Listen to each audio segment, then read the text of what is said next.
మిత్రులందరికీ నమస్కారం. తెలంగాణ రాష్ట్రంలో కొత్తగా వ్యవసాయ భూములు కొనుగోలు చేసినటువంటి వారికి రాష్ట్ర ప్రభుత్వం ఒక శుభవార్తను అందించింది. ఏమిటి ఆ శుభవార్త అంటే 2026 ఫిబ్రవరి నెలాఖరు వరకు కొత్తగా వ్యవసాయ భూములను కొనుగోలు చేసి పట్టాదార్ పాస్ పుస్తకాలు కలిగినటువంటి వారికి కూడా రైతు భరోసా నిధులను జమ చేయాలని రాష్ట్ర ప్రభుత్వం నిర్ణయించడం అనేది జరిగింది. అయితే ఈ రైతు భరోసా నిధుల కోసము కొత్తగా భూములు కొనుగోలు చేసినటువంటి వారు ఎప్పటి వరకు దరఖాస్తు చేసుకోవాలి, ఎక్కడ చేసుకోవాలి, దరఖాస్తు సమయంలో తీసుకువెళ్ళవలసినటువంటి డాక్యుమెంట్స్ ఏంటి అన్న పూర్తి వివరాలను ఈ వీడియో ద్వారా మీకు తెలియజేస్తాను. ఇప్పటి వరకు అంతర్నేత్ర ఛానల్ను చూస్తూ సబ్స్క్రైబ్ చేసుకున్నటువంటి వారు వెంటనే సబ్స్క్రైబ్ చేసుకోండి.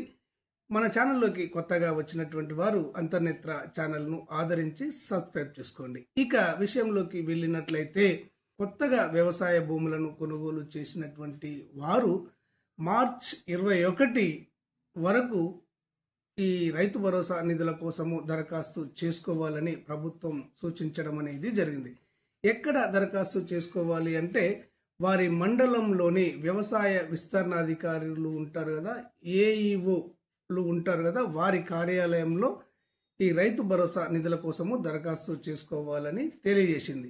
దరఖాస్తు సమయంలో ఏ డాక్యుమెంట్స్ తీసుకువెళ్ళాలి అంటే మీ యొక్క పట్టాదార్ పాస్ పుస్తకాన్ని, ఆధార్ కార్డును మరియు మీ యొక్క బ్యాంక్ అకౌంట్ జిరాక్స్ ప్రతులను తీసుకొని మీ మండలంలో ఉన్నటువంటి వ్యవసాయ విస్తరణాధికారి కార్యాలయానికి వెళ్ళినట్లయితే వారు అక్కడ మీ దరఖాస్తులను స్వీకరించడం అనేది జరుగుతుంది. ఇక్కడ వ్యవసాయ విస్తరణ అధికారులకు కూడా రాష్ట్ర ప్రభుత్వం ఆదేశాలు జారీ చేయడం అనేది జరిగింది. రైతుల నుంచి దరఖాస్తులు స్వీకరించి వారి వివరాలను వెంటనే లబ్ధిదారుల జాబితాల్లో చేర్చాలని కూడా వ్యవసాయ అధికారులకు ఆదేశాలు జారీ చేయడం అనేది జరిగింది.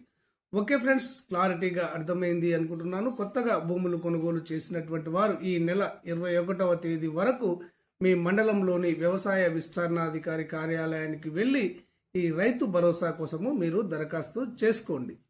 ధన్యవాదాలు.